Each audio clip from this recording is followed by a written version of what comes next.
Welcome to Operational Harmony, balancing business and mental well-being, where we achieve goals without sacrificing peace. Our host, Nikki, is the owner and founder of Nikki's Office, where she specializes in providing comprehensive office management services, coaching, and scheduling for organic social media plans, as well as creative media editing. Her journey through mental health and entrepreneurship not only brings awareness, but also equips her with valuable coping skills. This unique experience offers a fresh perspective on approaching challenges and innovating in different ways. Let's introduce our guest. Hello, everyone. My name is Dino, like the Flintstones, and I am a business strategist that is considered highly regarded for my expertise in Fortune 500 marketing strategies. And what I do is I help small and medium sized businesses. I help them to attract more customers, to make more sales, and to make more profit. And so I work with brick and mortar and service-based businesses here in my local community. And I am a part of several different chambers. I'm a part of the Eastville Chamber of Commerce. I'm on their board. I'm on the board of Chino Valley Chamber of Commerce, the foundation for that. I'm also on the board of Asian Business Association of Inland Empires. So I work very closely within my community, working with the small local business owners to help them attract more customers and make more sales and increase their profits. Do you work with people not in your community as well? I do. I do have a few customers that has found me online that are not in my local community. And yes, I do work with them also. Today, I am going to talk a little bit about implementing systems and strategies in your business in order to grow your business. And what I found, I've been in the internet marketing and consulting space since 2001. So just a couple of weeks, okay? And what I found is that businesses have this propensity to work in the business and not work on the business. And so I try to help them change their focus to take some time aside to begin to work on their business, because the growth of the business, the growth of the revenue and the profits, it comes from the working on the business, not constantly working in the business. As small business owners, we jump on that treadmill and we're running and we're doing everything that we think we need to do to grow, but we don't grow because we're not focused on the right things. And so this is what I found is that it's the Pareto rule. If you've heard of the Pareto rule, the 80-20 rule. The 80-20 rule as it applies to businesses is simply this. There's only 20% of things that we're doing in our business that affects 80% of our profit. Where we get it wrong as small business owners, we're doing the 80% of things every day that only affect the 20% of the profit. And we wonder what's going on. And so the 20% that we should be doing are what I like to call the known performance indicators that we should be working on every day. It's the small things that we should be doing every day that actually drives the needle to more sales and more profits. We do that in a couple of ways. Is we sit down and we do an evaluation, which is complimentary. So if there's any of your clients or customers that want a complimentary strategy session, is basically we sit down and we start and we begin to look at what you're doing. We look at where you want to be 6 months, 12 months down the road. We look at what has been working for you, and we look at what has not been working. And then we come up with a strategic plan that you can work on every day to meet those 6 and 12 month goals. So in a nutshell, that's what we do.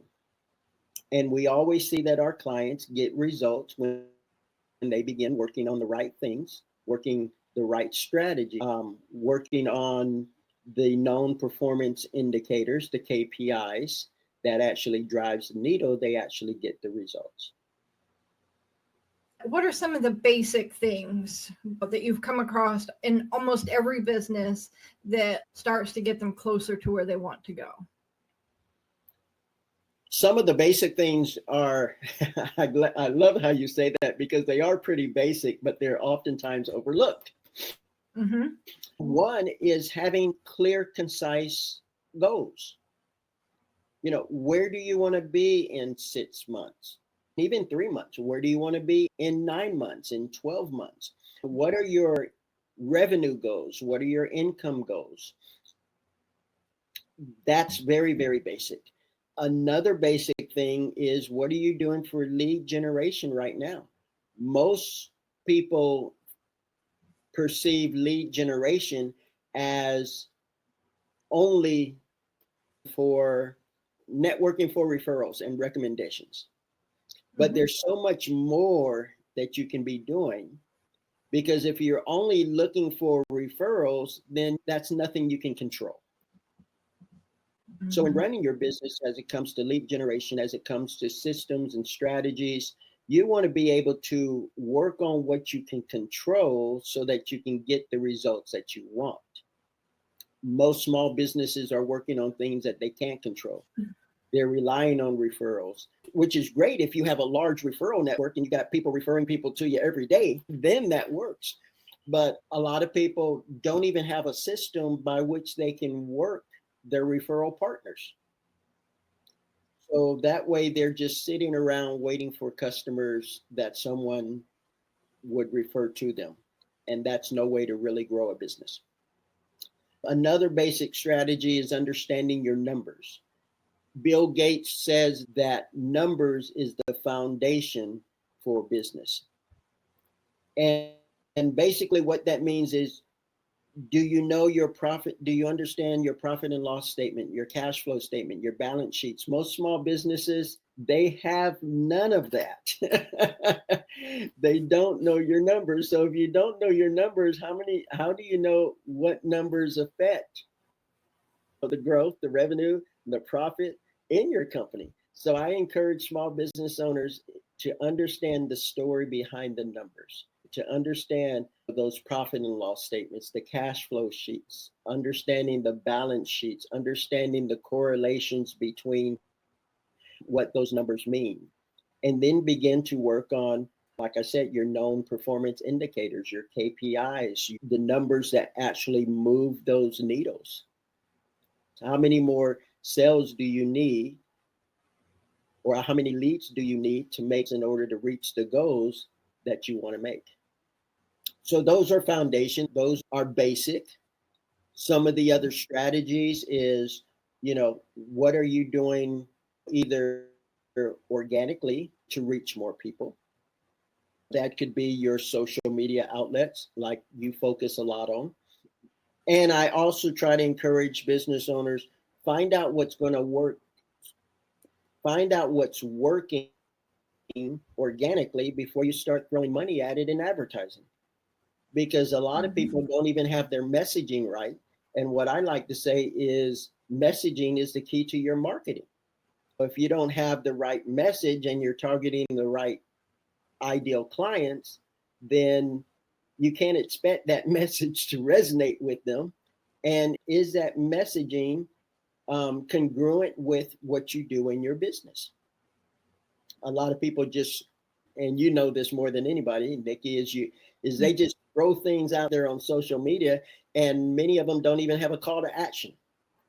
And so I talk to a lot of my clients when I see one of their posts on the various social media that I follow them at. I always text them, where's your call to action? What's your call to action? What do you want that reader to do? It's like, you got to tell them what you want them to do. What's the next step? And so I constantly harp on them about that. I'm real big on implementing systems and strategies in business. I love to say the key to the growth of your business is not marketing alone. The key to Fortune 500 growth is systems and processes. You got to have systems and processes in order to grow, whether that's for lead generation, whether that's maintaining your database in a CRM, and whether that's reputation management, whether that's constantly keeping in touch and being top of mind, sharing your offers with your clients, encompasses all of those things. So systems and processes are the key to growth of revenue and profits. So those are some of the things that I help implement in small businesses. Like I said, I started in the internet marketing and consulting company in 2001, but I learned a lot of these strategies over, well, I started my first business when I was 21 years old. So automotive business, brick and mortar company. Have you seen Fast and Furious? Have you seen any of those Fast and Furious shows? I think I saw the original one. The original one. They were doing what I like to say, a lot of the aftermarket turbocharging nitro systems. I was doing that in the 80s. That was my first business. And then that parlayed in real estate investment company. So I did that. And then I had my epiphany. I lost a bunch of money. And I don't know how many business owners are watching this podcast that have lost money. But if you haven't lost money, you're probably not telling the truth. So I lost a bunch of money in a short period of time. It literally brought me on my knees. I threw up my hands and I said, okay, God, I know I won't have anything outside of you. I'll do whatever you want me to do. I'll go wherever you want me to go. And ended up finding myself moving from California to Arkansas. You probably know what that's like, Nikki. I moved from California to Arkansas and went to Bible school, mission school there, and then went to the Philippines and lived in the Philippines as a missionary for 10 years. Married my wife there, had 2 daughters there, and I still had this entrepreneurial spirit. So I ended up starting a nonprofit organization there, and we built a Bible school from the ground up. So we have 150 alumni all over the world in different aspects of leadership. Came back to the US and started that internet marketing and consulting company, which we still do today. And then my wife is a chef, so we started a catering company for her and restaurant for her. So it's just been this progression of working with small business owners. So I love the small business community.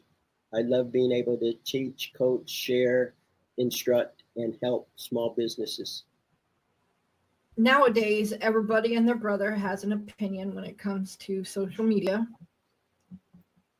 And I can't complain too much because I'm one of those people who has an opinion about how you should share things and why and all that good nonsense, right? Yeah, but you have great opinions, so. So when you start talking to someone who's listening to 80 to 100 different people and their opinions on social media, how do you kind of encourage them to cut down? Or do you? I do. What I do is I sit down with them and I say, what is it that you're doing? And how has that been working for you? And generally, an important question. And generally it's not working for them, because that's how they got on my radar in the first place. So it's a fact finding mission that I'm on to help them realize that maybe what they're doing is not as good as it could be doing. And let's find out why it's not working. Like I said, it could be they're not targeting their ideal client. It could be they don't have the right message. It could be they don't know what their compelling offer is, or they have no compelling offer.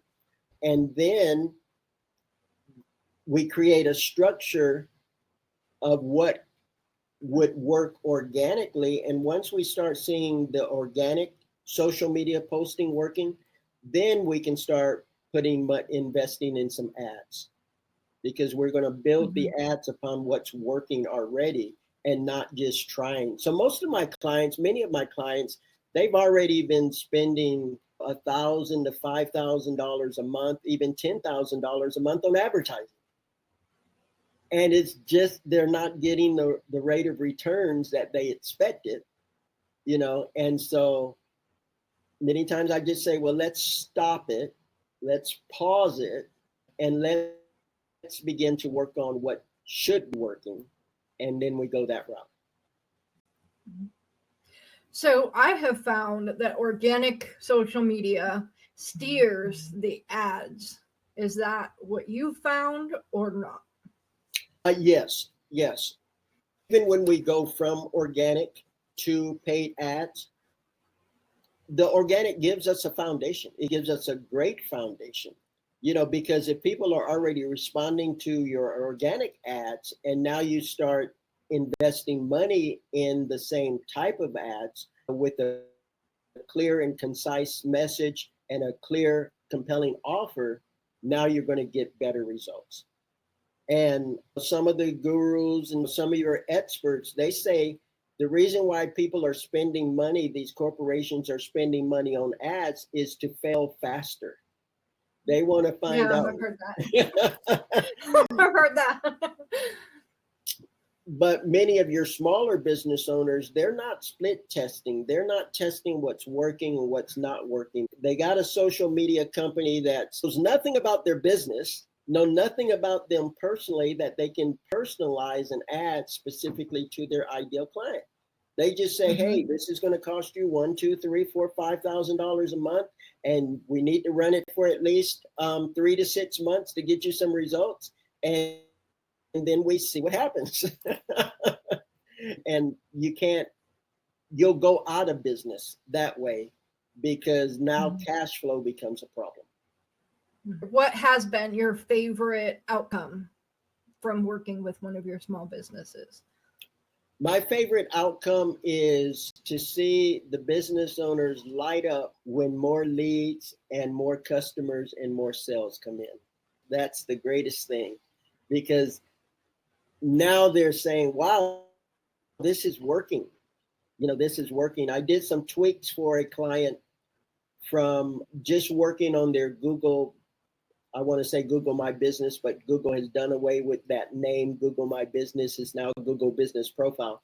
But just working on their Google Business Profile, they went from, in just 4 weeks, they went to 5,000 new views on their Google Business Profile just from optimizing that profile. And most people don't even do that, and that's free. Let's optimize your business profile. Let's optimize your LinkedIn. Let's optimize your Facebook. Let's optimize the things that, so where you're saying the same thing and people are seeing the same thing, no matter where they find you, no matter where they hear about you. It's consistent, it's congruent. Then you start building, your organic social media posts when all of your platforms are congruent. Okay. So you mentioned that you are a part of how many? 10 different Chamber of Commerce? Not that many. So I'm a part of the Chamber of Commerce that is in my city, which is Eastville, California. It's a smaller city. It's about 70 to 80,000 people. Very new community, about 15 years old. So I'm on the board of the Eastville Chamber of Commerce. Last year, I was the ambassador of the year for the Eastville Chamber of Commerce. We also have the next town over, which is Chino Hills. I am an ambassador for the Chino Hills Chamber of Commerce, and also on the board, we have another community called the Asian Business Association of Inland Empire. Inland Empire incorporates some of the biggest counties in the U.S. San Bernardino County is like the largest county in the United States. So it incorporates several cities within 3 different counties. So I am on the board of the Asian Business Association of Inland Empire, although it's not just for Asians. It's How many was that? So that's just 3. And then some of your social media platforms like Alignable, you're on Alignable also. Yeah, I was one of their awards, Business Owner of the Year or something similar to that on Alignable. Yeah, I have it for my area as well. Yes. So I like alignable. I don't work it as much as you do. And I need to sit down with you and say, hey, what are you doing, Nikki? School me on this so I can be better at that. But Yeah, it was a big surprise to me when Dorisa reached out from A to Z. She reached out to me and was like, okay, I'm starting an alignable account. What do I have to do? And I kind of went, huh? You? What? I don't know how I found alignable like 2 years ago. Yeah, 2.5 years, maybe even 3 years ago, right after the pandemic.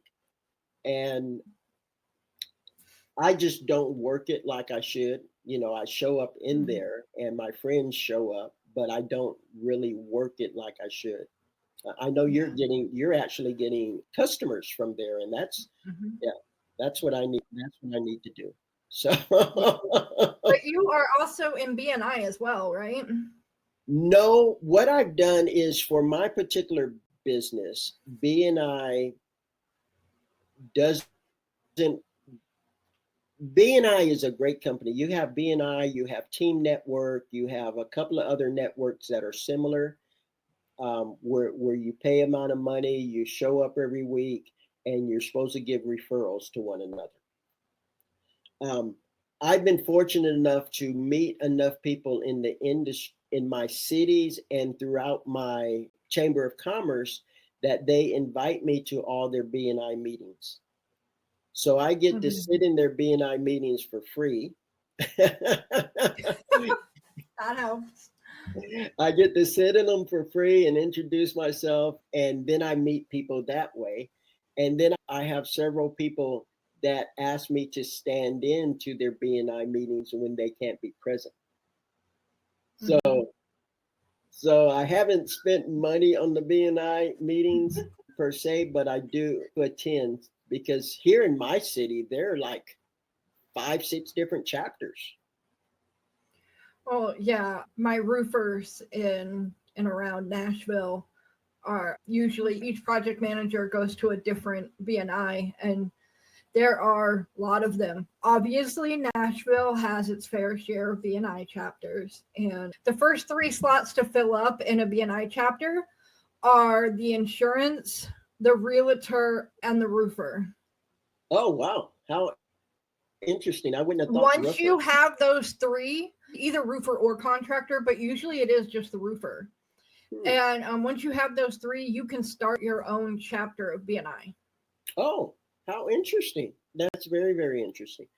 Yeah. Yeah, I had to talk to a guy because all of the chapters around where my roofer moved to are full. And so they were like, well, if you get an insurance agent and a realtor to combine with you, you can start your own chapter. And I went, we'll have to look into that. And that locks out all the other roofers from, yeah, because you can only have one per group. Now there is Team Network, which is similar to BNI. So that's another networking organization like BNI. I haven't heard of that one. Yeah, it's pretty big. It's not, I don't think it's international like BNI is international. It might just be local for the United States.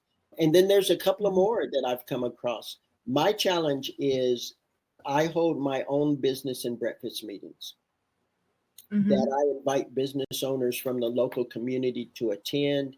I do an hour-and-a-half presentation and I teach them what I do, and I give them some strategies that they can implement immediately the minute they leave. And I generated clientele from there too. So yeah. My meetings have been free. I provide free breakfast. They're usually held at a Holiday Inn. Your wife cooked the breakfast? She did when I first started my meetings. I had a joint venture partnership with an insurance broker, and he had in his building a board. So I said I would promote him as I'm promoting my meetings. I will promote him as a sponsor. So he let me use his boardroom for free. And so I did that for a year. And my wife would cook for each of those breakfast meetings. She did the full presentation, and I would joke and say, I think people like my wife's presentation more than they like my presentation. But Well, you ain't giving out the good food. yes, it was really, really good food. And then I went to a new Holiday Inn opened up in our area, and I partnered with them for a lower price for the conference room. And I would rent the conference room. I started my meetings once a month, and I did them once a month for a year. And then the last quarter of last year, I did a meeting every week, a weekly meeting every week. And I ran Facebook ads to those meetings. And then beginning this year, I backed it down to two a month. And now I'm going back to once a month. So you're networking all over the place, which is Yes. absolutely terrifying to me. But you Yeah. seem to do that a And lot. when I am out and about, like I was at a networking event at they had a big networking event. It was incorporated with Top Golf. I don't know if you have a Top Golf there, but There's golf here. There's apartments here yeah. that have like a mini golf course in the front yard. Not like mini golf, but you get the green, the Mhm. whole thing. They put that like in the front yard so people can practice their putting in the front yard of this apartment complex. I think that Oh, is wow. completely nuts. Well, I think that is here completely nuts. I we saw have, somebody playing golf in their front yard. I was like, what's happening? so at this networking event, we invited, and this wasn't cheap. This was like $100 per person. It included a panel. We had 3 different panels of 4 people that were in different sectors of business that had started locally in the community, and now they're multi-million dollar annual revenue businesses. And they sat on the panel and pretty much answered questions for the audience. So we had 3 sets of panels, and then we had dinner, and then the people could go off and golf. And so I was there, and some of the people, I've seen you here, and I've seen you here, and I've seen you here, and what do you do? I get that a lot. It's like, oh wow, you're here too. So it's fun. A lot of people, they do what I do, and they sit behind the computer, and they have more than enough business that they can handle. And for me, I like sitting behind the computer, but I like being out and about meeting people. Hey everyone, thanks for sticking with us. Before we dive into our next topic, I just want to take a quick moment to remind you to like this video, subscribe to our channel, and hit that notification bell. That way, you'll always be the first to know when a new episode drops. And we want to hear from you. What topics are you most excited about? Drop your thoughts in the comments below. Your feedback helps us create content that you love. We've got some exciting stuff coming your way, so don't miss out. Now, let's switch gears and jump into our next discussion. Due to some unforeseen circumstances, the second half of my recording with Dino did not turn out quite as good as it needed to. Okay.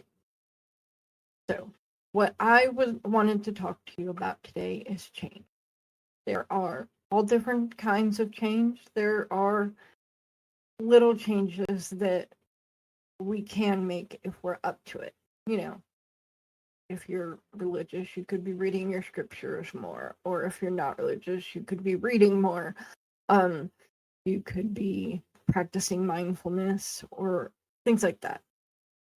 Small changes that we decide to implement, completely different than changes that are forced on us because of environment, life, or our jobs, or whatever kind of bigger changes. One type of change are transition.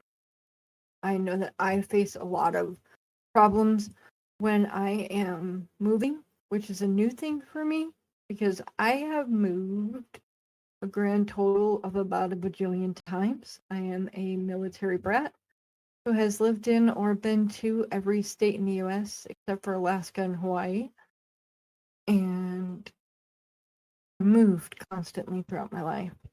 But the last couple times that I went to move, I found out that I have problems with that. It causes me a lot of stress and anxiety. I have problems believing that the people who have never let me down are going to keep not letting me down, that kind of thing. And it's not because those people have given me one iota of doubt. It is simply because my brain has decided that today is the day I get left in some really strange place and I have to figure out how to do life all over again. And it is really hard to do that. If you've never had to do that, I congratulate you, because it is not something that I recommend. If you have dealt with that, I am very sorry for the stress that you had in your life during that time. Another type of change that is very hard for people is loss and grief. So, as of taping this, Hurricane Milton and Hurricane Helene went through different areas of the United States, and they are causing rising death tolls. Houses have been like completely destroyed. They're not there anymore. Those kind of changes, that kind of change is the kind that can leave lasting damage. And I implore you, if you are dealing with that kind of grief and loss, to please seek therapy or have friends and family who will support you in a way that is actually supportive. If you have a family that cannot be supportive for whatever reasons, then I highly recommend getting a therapist and sticking with that, and finding a community of people outside of your family that can support you. There's a misquoted thing often that says, everybody says that blood is thicker than water. And that's actually misquoted, and it's supposed to be the blood of the covenant is thicker than the water of the womb, which means the people you decide to be with in life and to be friends with and associate with can be a better family for you sometimes than those you were born into, because you have chosen them and they're there for you. Now, there is changes because of a job loss. There's shock and denial and anxiety and fear about finding another job and how soon you have to do that in order to pay your bills, and what happens if it takes longer. And we really are living in a broken society where people who make, I'm not going to say minimum wage, but those who have lower paying jobs are being forced to pay some pretty wild amounts for their rent. And it's wild to me that somebody could have to pay as much as they have to pay to live nowadays. But if you have lost your job and you are looking for something, look at your skill set. Are you an electrician? Everybody needs an electrician, but maybe you could go into business for yourself. Not easy. I'm not going to say it's the easiest choice you could do, but sometimes going into business for yourself is the better solution than going to work for somebody else. It depends on your situation and what you can or cannot do with your skill set. Another common change that usually hits people differently is sudden illness or injury. So, like I said, with those hurricanes, people are obviously being injured. If you woke up tomorrow and you couldn't walk anymore, that would be something that would probably devastate you. And then coming back from that devastation and learning to function again would probably be very difficult. I myself have not had that problem, but I can sympathize with those who have and wish nothing but better things ahead. And then, of course, you have your natural disasters, because these happen. You have tornadoes. We had a tornado that came through my area a couple months ago. We've got hurricanes. There's fires happening. It's a broken planet. Things are happening. And the best thing is to make sure you have, again, somebody you can talk to. I have a favorite person, and I go to her with all my problems. I have 2 therapists because I am that weird. There's actually a good reason behind it, but I do have 2 of them. And so that keeps me going, that keeps me coping, and that keeps me working so that I'm not in my head all day. And that is what I need to do to keep moving forward. When we are faced with change, no matter if it's a big one or a little one, or if we want to do it or we don't want to do it, or it's forced upon us because of all of the reasons above, or many that I couldn't even think of, because the way people are treated is inhumane a lot of the times. And I won't go into those kinds of changes because there are changes that deal with those types of things. And again, that's not something that you wanted to happen. It's not something that should have happened. And so getting through and coming out the other side and being you again is the best thing that can happen. And maybe you're you, but it takes a little bit more for you to trust. And that is okay. So just keep looking for you through the change, dealing with everything that you have to deal with. And, when I deal with change, I go to my people and I vent, because there are a lot of things that change in my life and I don't like change. And so I vent and I get it off my chest, and then I come back and I get to work, because there used to be, I don't know if everybody, probably a lot of people's parents did it. Like, there was this thing when I was growing up and we were on long car drives. It was like, we're going on a bear hunt, I think it was. Never said this made sense. Nobody in my family actually hunted. This is not, no cruelty is happening. But like, you have to like make sounds with your hands and clicking and stuff like that. And you have to go through the forest and under or over the lake and all that kind of thing. And sometimes you can't go under it, you can't go above it, there's no way to skirt around it, you have to go through it. And I wish you all the support possible when you are going through it, whether that is family, whether that is friends that you have chosen to be your family, or whether that is a professional. There's no shame in reaching out for help, no matter if you're male or female. But there are consequences if we react badly to whatever has happened, or if we take revenge because of whatever has happened. So